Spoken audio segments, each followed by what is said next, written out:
سب میں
شکر کو تیرے ہاتھوں کے کام جلالی ہیں خدا، تیرا کلام جو سونے اور چاندی سے زیادہ قیمتی ہے، شہد سے زیادہ میٹھا ہے، تیرا شکر کرتے ہیں تیرے بابرو کے لیے جو ہمیں سکھاتا ہے، ہمارے اندر سنت کرتا ہے، اور تو ہمیں سکھا آپ خدا تیرے یسو تیرا شکر کرتے ہیں، زندہ کلام ہے، ہم سے ہم کلام اپنے لوگوں کو بڑی برکت دیں یسوع کے قادر نام میں آمین۔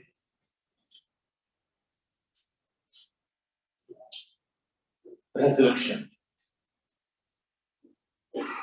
میں نے جب سیمنری جوائن کی تو کچھ ایسی ببلیکل ٹرمینالوجی ہیں، اصطلاحات ان کو کہتے ہیں اردو میں، بڑی ہی میرے لیے مشکل تھا ان کو سمجھنا، حالانکہ میں بڑے اچھے چرچ سے میرا تعلق راولپنڈی رائدر چرچ ہے، ویسپرین چرچ، لیکن خاصی مجھے اسٹرگل کرنا پڑی ان الفاظ کے سمجھنے میں، جیسے اسکیٹولوجی ہے، تھیولوجی ہے، ریزریکشن ہے، اٹونمنٹ ہے، یہ ایسے لفظ ہیں جو کہ بڑے مشکل مجھے سمجھنے میں مجھے بڑی مشکل پیش آتی ہے، کیا مطلب ہے ان کا؟ اور پھر میں نے میرا ایک آپ کہہ لیں کہ میری ہابی الفاظ سے کھیلنا شروع کیا۔ ریزریکشن کیا ہے؟ جس کو ہم قیامت کہتے ہیں، جسم کا جی اٹھنا، قیامت جو لفظ ہے اس کی جو ایٹمالوجی ہے وہ ہے قیام بخشنا، کھڑا کر دینا، to raise someone۔ ریزریکشن مردوں میں سے زندہ ہونا، یہ کوئی ایسی حالت نہیں ہے کہ کوئی بے ہوشی میں ہو، ریسسیٹیشن نہیں ہے، یہ ریزریکشن ہے۔ لوگوں کو اگر وہ کسی وجہ سے بے ہوش ہو گئے ہوں تو ان کو ہوش میں لایا جاتا ہے، کئی لوگ کوما میں چلے جاتے ہیں، بڑی بڑی دیر وہ کوما میں رہتے ہیں۔ میری والدہ محترمہ 10 روز کوما میں رہی اور اس کے بعد ان کی ڈیتھ ہو گئی۔ بڑے بڑے لوگ ہیں جو کہ بڑی دیر تک کوما میں رہتے ہیں، لیکن خدا یسوع مسیح نہ تو وہ کوما میں تھے، نہ وہ بے ہوش تھے، وہ مر گئے تھے۔ اور وہ لوگ جو کہ اس بات پر یقین نہیں کرتے کیونکہ مصلوبیت کے بغیر، کروسیفکشن کے بغیر ہم ریزریکشن کو نہیں سمجھ سکتے. میں تھوڑی دیر کے لیے واپس گڈ فرائیڈے پہ جاؤں گا. خدا یسوع مسیح صلیب پر تھے اور ان کے چوگرد بہت سارے لوگ وہاں پر کھڑے تھے. بہت سارے ایسے لوگ بھی تھے جو کہ صلیب کے بڑے قریب تھے لیکن یسوع سے بہت دور. وہ دیکھ رہے تھے کہ صلیب پر کیا ہو رہا ہے. آج بھی دنیا میں بہت سارے ایسے لوگ ہیں جو کہ صلیب کے قریب ہیں لیکن یسوع سے بہت دور ہیں. آگے سچ کو وہ مانتے ہیں کہ ہاں بڑا اچھا نبی تھا, بڑی اچھی تعلیم ہے اس کی. گاندھی جیسا مہاتما لیڈر وہ کہتا ہے کہ جی میں نے سرمن آن دی ماؤنٹ جیسی تعلیم کہیں دیکھی. I love Christ but I hate Christians. اس لیے کہ اس کے ساتھ کچھ اچھا سلوک نہیں کیا گیا. ساؤتھ افریقہ میں کرسچن نے اس کو پریم سے پار دیا کہ تو نہیں بیٹھ سکتا اس میں سے وائٹ پیپل جائیں گے. وہ کہتا ہے میرے لو آف کرائسٹ. تو یہ ایشو ہے.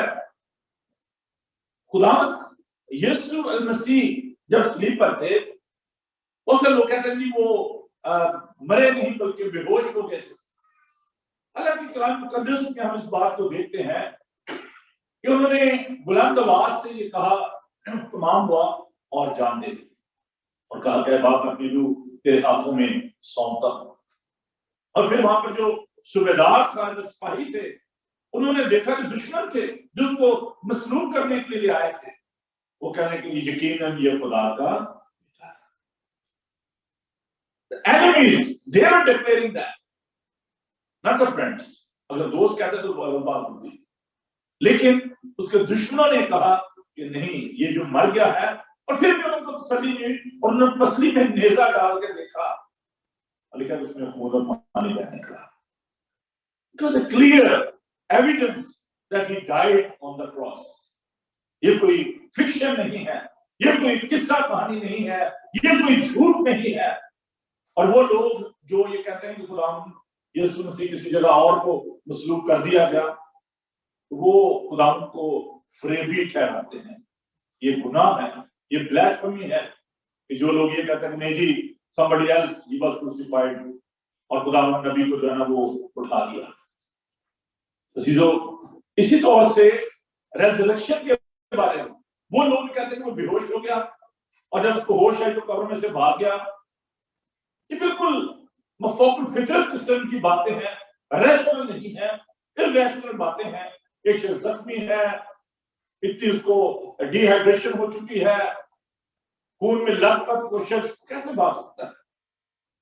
اور اگر ہم اس سارے سینیریو کو دیکھیں کہ رومن سولجر وہاں پہ کھڑے ہیں, قبر پر بھاری پتھر ہے, اس پر مہر لگی ہے, کیسے وہ بھاگ سکتا ہے؟ اور شاگرد جو چھپے ہوئے تھے وہ کیسے اس کو چرا کر لے کے جا سکتے تھے؟ اور کلام مقدس بتاتا ہے کہ انہوں نے رومنز نے پیسے دیے, یہودیوں نے پیسے دیے کہ لوگوں میں یہ خبر پھیلا دو کہ اس کے شاگرد اس کو چرا کر لے گئے ہیں. وہ چیز نہیں اٹھا. آج بھی ہمیں ایسے لوگوں کا سامنا کرنا پڑتا ہے. تو ریزریکشن جو ہے یہ کوئی بیہوشی کی حالت سے باہر آنا نہیں ہے, یہ کوئی کوما سے باہر آنا نہیں ہے, بلکہ ریزریکشن کا مطلب ہے, قیامت المسیح کا مطلب ہے مردوں میں سے جی اٹھنا. آج صبح ہی میں اس بات کو سکھا رہا تھا کہ فرشتے نے مریم سے کہا, مریم مگدلینی سے, کہ کم اینڈ سی, اور دیکھو کہ وہ یہاں پر نہیں ہے. اور پھر اس کو کہا کہ جا کر تم اس بات کو اپنے بھائیوں سے بیان کرو کہ وہ مردوں میں سے جی اٹھا. تو خدا کی جو ریزریکشن ہے اس میں کیا بھید پایا جاتا ہے؟ What was the purpose of that resurrection? Why Jesus stayed 3 days into that grave?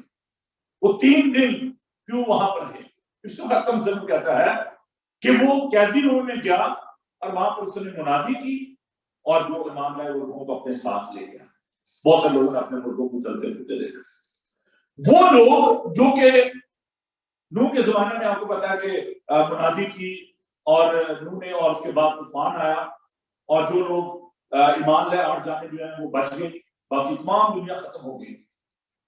اس دور سے لے کر جو قیدی روحیں تھی، جو اس عالم واہ میں تھی، خداوند یسوع المسیح وہاں پر گئے اور انہوں نے منادی کی، اور جو ایمان لائے تب ان کے لیے کوئی ایکسکیوز نہ ہوگا کہ ہمیں تو یسوع نے بتایا نہیں تھا۔ تو نوح کے وقت سے لے کر خدا مسیح کے اس مصلوبیت تک جو لوگ مر چکے تھے انہوں نے اس سے جا کر منادی کی، اور جو ایمان لائے ان کو وہ ساتھ لے گئے۔ اس لیے اس نے ڈاکو سے کہا کہ آج ہی تو میرے ساتھ فردوس میں ہوگا۔ He got authority and power۔ تو ریزریکشن جو ہے وہ بہت ہی زیادہ ضروری ہماری آنے والی زندگی کی ایک ایویڈنس ہے۔ پالوس کبھی خط میں کہتے ہیں کہ خداوند یسوع مسیح جی اٹھنے والوں میں پہلا پھل ہوا، اور اسی طرح جو اس پر ایمان رکھتے ہیں وہ اپنی باری سے جی اٹھیں گے۔ تو وہ پہلا فرسٹ فروٹ، پہلا پھل ہے جی اٹھنے والوں سے، گریٹ ایویڈنس۔ یہ بہت بڑا ایک ثبوت ہے ہمیشہ کی زندگی کے لیے۔ ریزریکشن پر، خدا کے مردوں میں سے جی اٹھنے پر ہمارا ایمان ہونا بہت زیادہ ضروری ہے۔ خدا نے خود یہ وعدہ کیا، یوحنا کا انجیل کا 5 باب اس کی 25 آیت میں، I tell you the truth، میں تم سے سچ سچ کہتا ہوں، a time is coming، وقت آتا ہے، and has not come، کیا بھی ہے، when the dead will hear the voice of the Son of God and those who will hear will live۔ جب مردے خداوند کی آواز کو سنیں گے، اور وہ جو سنیں گے وہ جی اٹھیں گے، جو سنیں گے وہ جی اٹھیں گے۔ اور خداوند یسوع مسیح کی آواز میں یہ قدرت ہے، یہ طاقت ہے، اور اس آیت کی جو ایویڈنس ہے وہ لازمی قبر پر ہم دیکھتے ہیں کہ خداوند یسوع مسیح نے 4 دن کے مردہ لازر کو آواز دی، جب اس کی باڈی ڈسپرس ہو چکی تھی، اس کا جسم بکھر چکا تھا۔ سائنس سے کہتی ہے کہ 3 دن کے بعد گوشت ہڈیوں سے الگ ہونا شروع ہو جاتا ہے۔ دل نو ہو، لوگوں نے کہا اس سے بدبو آ رہی ہے، تو کہہ رہا پتھر کہا۔ یسوع نے کہا لازر باہر نکلا، اور لکھا ہے کہ وہ کفن سمیت باہر آ گیا۔ خداوند نے یہ فضل بخشا کہ میں نے اس قبر کو دیکھا، نیچے بہت گہری قبر تھی، اور میں نے جگہ کو دیکھا، اس قبر میں سے باہر لازر کا آنا یہ ایک بہت بڑی ایویڈنس ہے کہ جو اس کی آواز سنیں گے وہ جی اٹھیں گے۔ اب بھی وقت ہے، قرآن کہتا ہے کہ جو اس کی آواز سنتے ہیں وہ ان کو زندگی دیتا ہے۔ یوحنا کا انجیل 11 باب 25 ہے، Jesus said to her, I am the resurrection and the life, he who believes in me will live even though he dies۔ ماں تھا مریم، اس کی بات ہو رہی تھی، ان کا بھائی لازر مر گیا، وہ کہتی ہاں اس کی بہن میں جانتی ہوں قیامت کے روز وہ جی اٹھے گا۔ یسوع نے کہا قیامت اور زندگی میں ہوں، جو مجھ پر ایمان لاتا ہے وہ مر جائے تو بھی وہ زندہ رہے گا۔ عزیزو، یہ خداوند کے وعدے ہیں ہمارے لیے کہ جو اس پر ایمان لاتا ہے وہ مر جائے تو بھی زندہ رہے گا۔ موت کا خاتمہ ہو گیا۔ موت جو ایک خوف ہے، دنیا کی بہت بڑی حقیقت ہے، خداوند نے اس خوف کو ختم کر دیا۔ There shouldn't be any fear۔ اور فرشتے نے کہا مریم سے کہ مت ڈر، خوف نہ کر۔ اور یسوع نے یوحنا پر اپنا دانا ہاتھ رکھا، اس کا خوف نہ کر، دیکھ میں مر گیا تھا، زندہ ہوں، اور اب دنوں بعد زندہ رہوں گا، موت اور عالم واقعی دنیا میرے پاس ہے۔ موت کا خوف جو ہے وہ ایمانداروں کے لیے اب ختم ہو گیا۔ اس لیے بہت سارے لوگوں نے خداوند یسوع کے نام کی خاطر، انجیل کی خاطر انہوں نے موت کو قبول کیا، کیونکہ ان کے لیے ایک ٹرانسفارمیشن ہے، ایک جگہ سے دوسری جگہ منتقل ہو جانا ہے۔ کیوں لوگ اس حقیقت کو نہیں مانتے؟ مٹیریلزم۔ ہم جو اپنے مال اسباب سے محبت کرتے ہیں، ہم اس بات کو نہیں مانتے۔ یہی دنیا کی کوئی سے کہتے کھاؤ پیے اور مر جاؤ، یہی دنیا ہے. کوئی موت نہیں ہے, کوئی قیامت نہیں.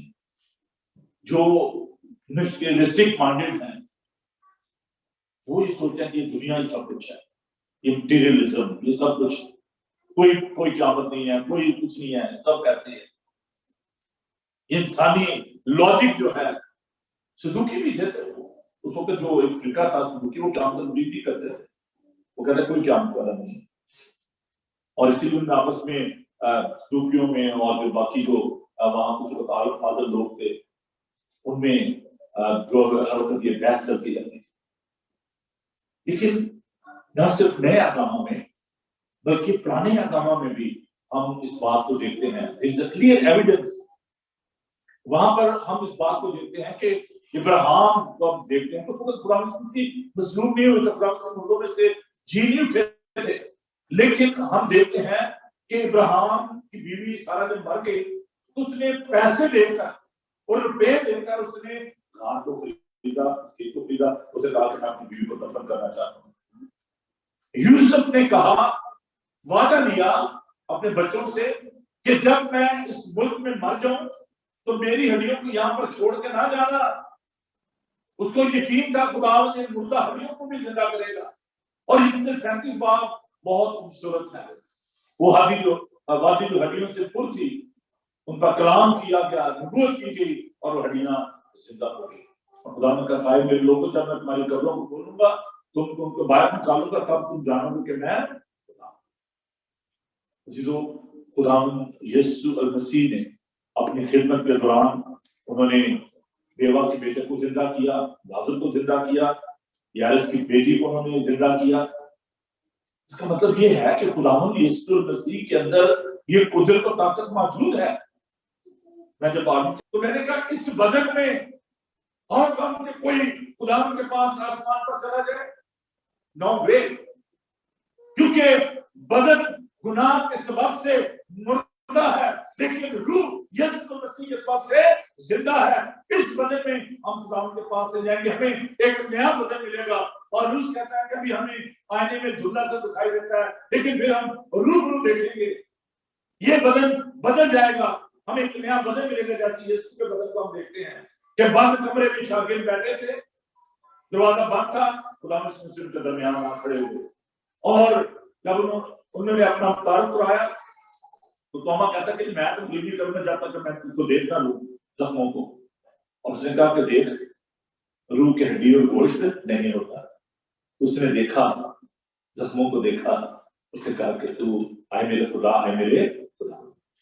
خدا نے جی اٹھنے کے بعد مچھلی بھی کھائی. اب یہ ایک ایگزامپل ہے اس بدن کی جو ہمیں دیا جائے جب ہم اس کے ساتھ رہیں گے. اور مکاشفہ کی بات میں لکھا ہے کہ وہاں نہ رونا ہوگا, نہ ماتم ہوگا, نہ نالا ہوگا. ہم خدا کے ساتھ رہیں گے, اس کے چہرے کو دیکھیں گے. خدا جو بدن ہمیں دے گا وہ ایک مختلف بدن ہوگا, وہ جلالی بدن ہوگا. ہم اس بدن میں ضرور ہے کہ یہ جو بدن ہے یہ حیات ابدی کا جامع ہے. ہمارا خیمے کا گھر جو ہے ضروری ہے کہ وہ گرایا جائے. اور ہم دیکھتے ہیں کہ یہ بہت ہی ضروری, خدا نے پہلے سے ہمیں اس بارے میں بتا دیا اور ہمیں اس بارے میں خدا نے سکھایا کہ ضرور ہے کہ ہمارا یہ بدن جو ہے یہ بدلے اور ہمیں خدا کی طرف سے ایک نیا بدن جو ہے وہ ملے. عزیزو, یہ جو ریزریکشن ہے یہ بھی کس طرف لے کے جاتی ہے, اس میں ہمارے لیے کیا مقصد جو ہے وہ ہے. ایک تو وہ ہوگی جسے ہم فزیکل یا جسمانی ریزریکشن کہتے ہیں کہ جو خدا پر ایمان رکھتے ہیں وہ مردوں میں سے جی اٹھیں گے. ایک تو یہ جسمانی جو قیامت ہوگی, اور جو خدا پر ایمان رکھتے ہیں جن کی نئی پیدائش ہوئی ہے. اس فقر میں بڑی خوبصورت یہ بات کہی ہے کہ جو ایک بار پیدا ہوتا ہے وہ 2 بار مرے گا, اور جو 2 بار پیدا ہوتا ہے وہ 1 بار مرے گا. تو دوسری موت کا اختیار نہیں ہوگا. جن کی نئی پیدائش ہوئی ہے ان کی دوسری موت نہیں ہوگی جو ابدی موت ہے. عزیزو, اس میں ہمارے لیے یہ پیغام ہے کہ ہمیں خدا میں روحانی طور پر ہمیں دوبارہ جنم دینا ہے. جب ہم خدا کے ساتھ مشروط ہوئے, مر گئے, اس کے ساتھ ہم جی بھی اٹھیں گے. ہماری جو